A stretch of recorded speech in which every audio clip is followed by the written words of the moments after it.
je mu buzima narinzi gukora ibintu ndakubwiza ukuri narinzi ko ufite ubwenge bwinshi ariko ramutse ugereranyije rutindi gasano ukamugereranya n'umwana wa Perezida Ramaphosa ari mu bagabo bakize muri Afrika. Bro reka nze kubwira ikintu kimwe, Ramaphosa ari mu bagabo bakize ku isi. Ngiyinkera gift sha nakasamuto bagiye guhamagarana kandi bari kuri pani. Can you imagine?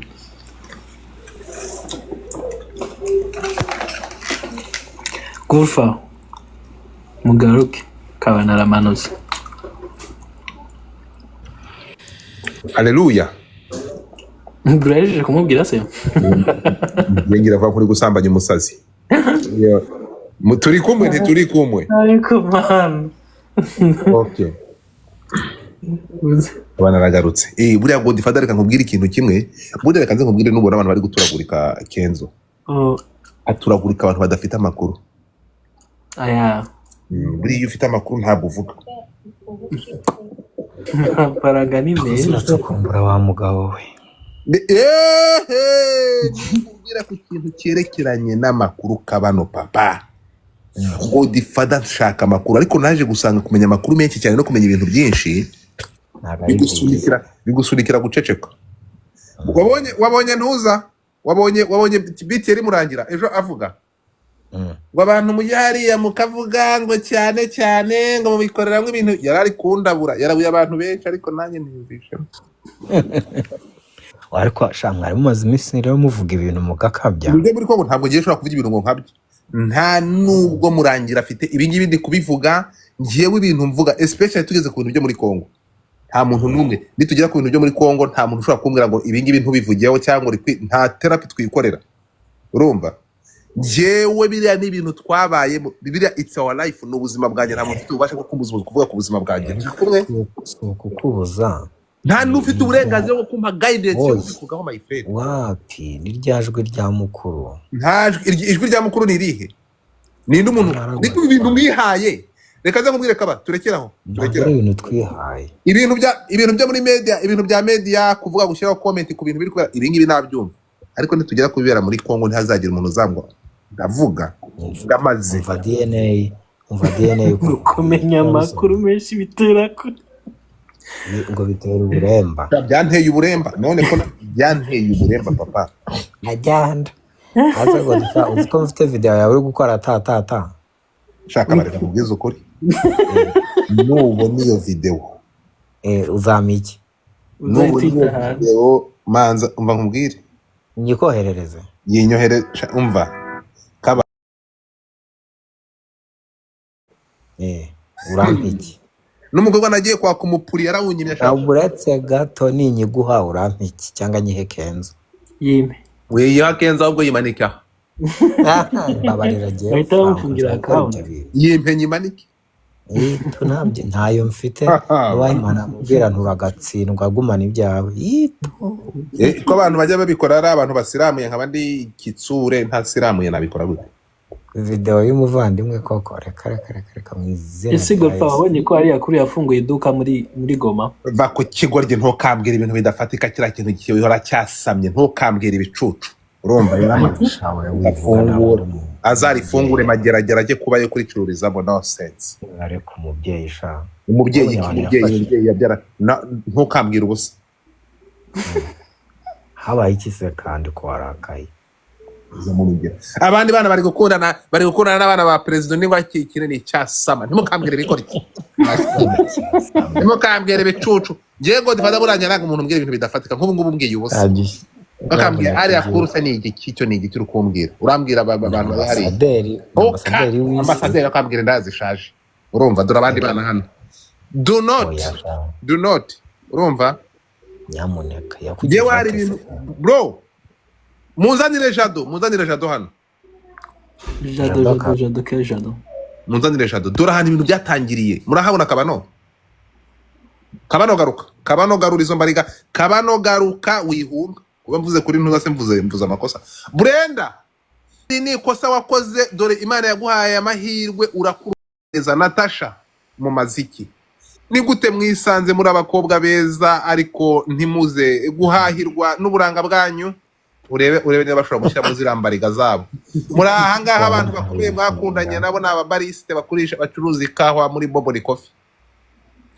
Murangije ngo mushyizeho ngo ntuza ngo muragiye mukundana n'abacuruzi ba MTN. No sense. Muzamuke nakubwiza ukuri nshakira mu ruho mwashatse muri bato. Brenda, Natasha, ubu ngubu umuyango ari kureba Kate bashaba kumva yarira. Wajya gushaka umukinnyi w'akabumbu ureba iki? Mushaka abanyamafaranga. Mugaze. ariko Mutapige screen. nakimwe Tapotera fani. Ntabwo mbabeshya. Reka nze kubwira ikintu kimwe. Va kuri Mutesi Jolly. Va kuri Mutesi Jolly. Va kuri Mutesi Jolly bro. Dore umwana upanga, dore umwana utegura. Dore umwana utegura, dore umwana utegura, dore umwana utegura ku mucuruzi w'intwaro. Dore nyirabutisiga hano. Urajya kuri Sugar Daddy. Reba umwana utegura ku mwana wa perezida w'umunyamafaranga. Ubwe kuri uyu nguyu uzakubyara. Uyu nguyu muzarebana izuba rimwe. Jolly Ukuvuga ngo hari umuntu inde. Reka nze nkubwire kabane ibintu by'iterabwoba Godfather ni kuri Jolly rwose. Jolly yaririmbye yihe? Ko ari nyampinga w'u Rwanda. Nyampinga w'u Rwanda ko bavanyeho ngo perezida yasanze biriya bintu ari ubusikama. Aravuga ati bukureho Kasiye.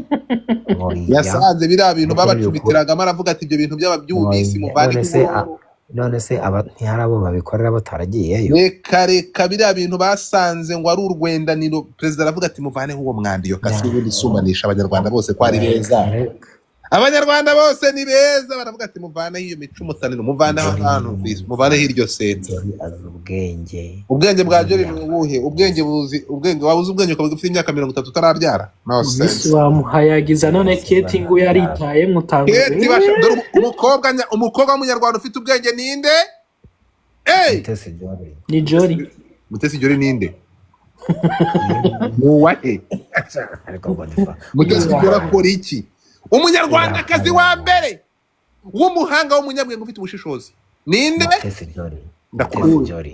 Mutesi Jolly ninde? Akora iki? Ni nyampinga w'u Rwanda 2016. Ibyo ni ibiki babirya bate? Ikamba ariko mwese mwandikemo Kate Bashabe. Abantu 400 Kate Bashabe dore kiremwa papa. Oya Kate ni mwiza byo ntabwo ari mwiza, ndavuga ari mwiza mu mutwe. Buriya narababwiye Godfather ntabwo ibintu mujya mukurikira ngo mubirebe. Ndabi yandikiye Kate. Kati.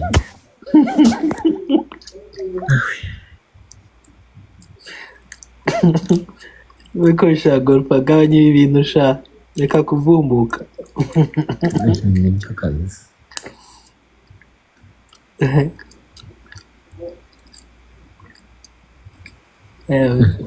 Godfather mu biki? Yagiye kuzana amakuru. Amakuru sa abavuga kuri nk'ukuntu biri kuvuga. Ariko aravuga. Ndi hamwe bari muri muretse. Ujya kutuzana andi makuru. Go ari kunyara. Uretse gati ikintu mbaza. Ndabaza ikintu kimwe. Ko ntuza ahise abyica. Inde. Umuhungu wa perezida ko afollowingura Kate Bashabe. Mureke kuvumbuka n'igihu. Bigenza bite? Kwahise mukuraho. Yashaka kubereka ko yageze mu Rwanda. Ndapfuye. Just wibonye gute. Erega buragiye ku kintu bita amakuru muje kureba. Kabano yagiyeyo. Ndahise. Kwahise muti bishanga. Ese wavuga kuno. Ndabaza. Arebwa ukuntu ari kara followinga commentaire z'ikinyarwanda. Urabibonye? Ko ntamubonyeho. Wamubona ahise muti bishanga. Ndomiwe koko. None se ko umupira ushaka wabonye ntimumbira ko uburetse gato. Gute se? Seriese? Yamujugunye ki oya arahari. Uye wapi ntabwo ahari? Arahari. Post uri kuzibona? Singuye. Post uri kuyibona? reka mbikwereke. Post yinyereke. Ari musi ya pike. Ndavuga post uri kuyibona ariko se wabaye muzima nyereka post. Mu bantu followinga ari musi ya pike. Ndi kukubwira. Nyereka post, nyereka ya post ko batamujugunye. None iriya ntiyari start. Ureke goryi. Yari story. Yari story. Amasaha arashira. Ntago amasaha arashira bigiye yishiriye. Ariko ye. Erega tuyifashe none hamukanye. Erega inkuru yarigeze muri 22h. Oya. Oya, ariko bimeze. Nariko bimeze mureke guhubuka. Mutatandukanye urukundo rutarafata.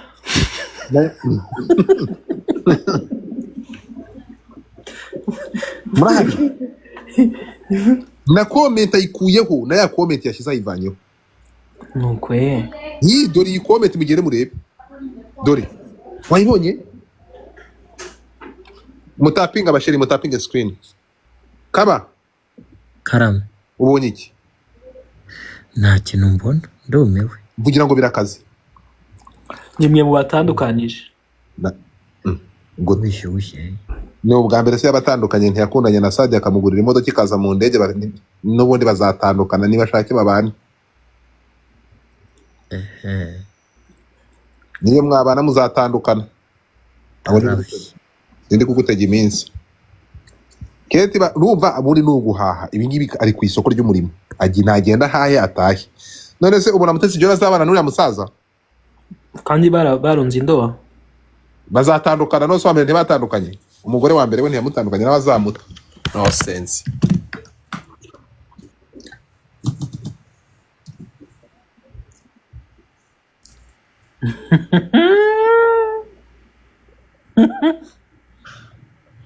Murahari?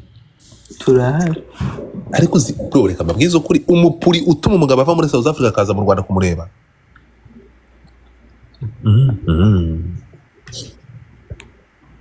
Tindere burene. Noneho kuntu Kaba. Karame. Ndashaka dekataze. Muzane. Ari kuri muhungu afite umuntu. Ariko ntatukane gusa.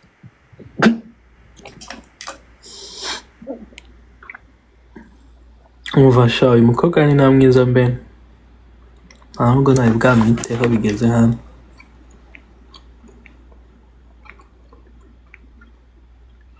Very beautiful.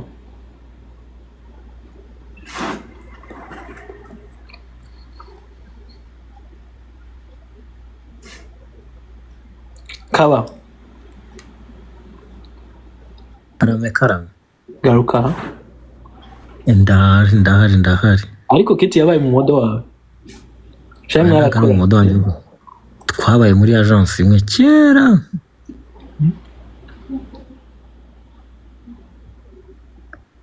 Twakoranye amashow akaze. Abashene ntabwo bari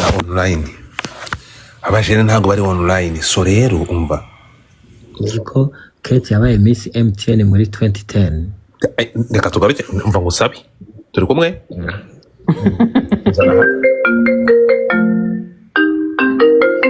Yo.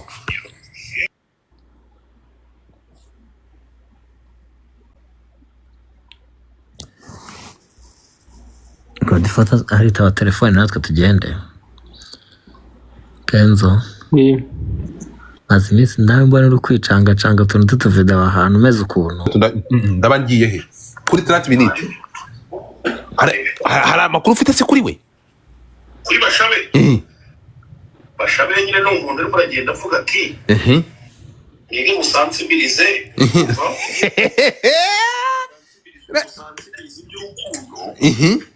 Kugira ngo nyine turebe ko hari attention yabone umuhungu akabona cyane. Mbabarira uze 30 minutes ndagutegereza. Gira uze. Ariko n'ubundi uriya muhungu nta n'ibyadanje. Jay iminota 30 umva twumvikane. Uriya ntabwo ari umwana wa perezida gusa.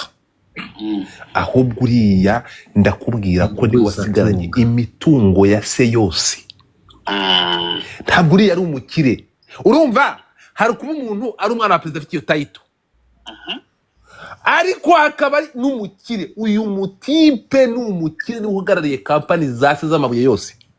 Wibuke ko ntabwo ndamenya rero uri ku ruhe ruhande rero. Uri ku ruhande rwo kuvuga ngo Kate ibyo ari mari misawo umva nkubwira ikintu kimwe ahangaha ndakuzi we ahangaha uretse gato ni ukuvuga ngo ahangaha turaza kureba mu ruhande mu ruhando mpuzamahanga ibihugu biyoborwa n'abagore Keti Bashabe urabona ko iyi foto bashyizeho yambaye imishanana buriya mfite ubutumwa bitanga nawe yagenda akibugera ibyo nakumvise ahantu uri uretse gato nakumvise ahantu manza wumve urashaka gukabiriza ibyo bintu ntabwo ari ugukabya ibintu biramutse biriya bintu uretse gato biriya bintu biramutse umukobwa wanjye niwe muntu uri kumwe n'umukire ryanya uravuga nde umukobwa wa rugumi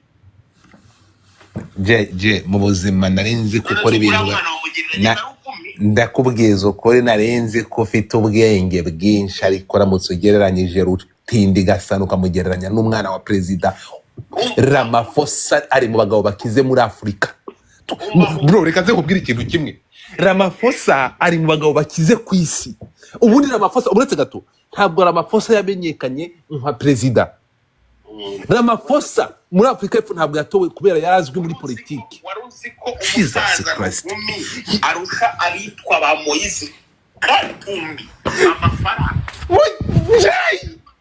ntabwo ashobora kugera ntabwo ibyo uri kuvuga ubizi uretse gato jya kuri Wikipedia Ramaphosa ni ikindi kintu Ramaphosa niwe muntu uhinduye izina rya South Africa ryita irindi zina injira Wikipedia iraguha Wikipedia zino yorishyizeho umusa ndagutegereje injira kuri Wikipedia umusa ushobora kuza live nibigukondera arandagiye ukonserta abantu okay so ndagutegereje hano harapfa umuntu ariko ntihongere kuzanamo nyirabutisika Jesus Christ no we hari ibintu bidahura hari ibintu utahuza hari ibintu udashobora guhuza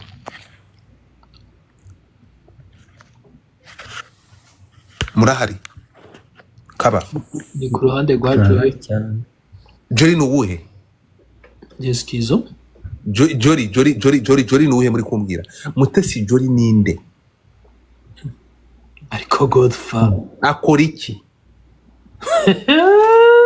Keti Bashabe buretse gato ko Keti Bashabe tumuzi nk'umuntu ufite wamenyekanye nk'umwana w'umushabitsi wirwanyeho na Joy yamenyekanye nka Miss Rwanda ibyo ni ibiki bimwe Perezida yavuze muvaneho Kasiya nuko ye Perezida ngo aritegura asanga ibintu ngo bya Miss Rwanda ngo ntacyo byishe nta nicyo bikijije ngo ariko ngo muvaneho ubwo bwangati urumva ibyo byari ibiki ariko mwihubuka reka tuvuge ikintu kimwe uyu mujene ni danje uyu mujene ashobora kuba yifite purpose yiwe guys don't know finally aba South Africa man urumva ya papa Keti Bashabe n'ubundi bakobwa bato muri aha hasi nababwiye ikintu kanyibasubiriremo ni mushaka amafaranga mushakira abagabo bafite amafaranga kuba waravutse ugasanga uri umukobwa ushobora kugira ibuno rinyeganyega uwo icyo ni igishoro Imana yaguhaye turi kumwe especially none ikagwereza agasura keza icyo ni igishoro nugifata rero ukakijyanira Kasiya iri hari ukagenda ugabana n'umuntu umeze nka Kenzo ngo numugabo ngo yagukunze kuko baravuga ikirundi cyinshi uri kigoryi ushaka abanyamafaranga amasura ntabwo agikora nta munani ugitangwa mushaka amafaranga isigaye uburanga bw'igise ku bagabo n'amafaranga mumenye ubwenge turi kujyana Godfather amaze igihe muri campaign yo kugira ko nta bakene aho kugira ngo ubure umukobwa mwiza tuziranye hano reka ngo uhuze n'umukire cyangwa ushaka umukire ibyo bizandutira kumpa umupuri wawe ko kuri kaba guhura n'umukobwa mwiza guha umupuri no kumenyana n'umukobwa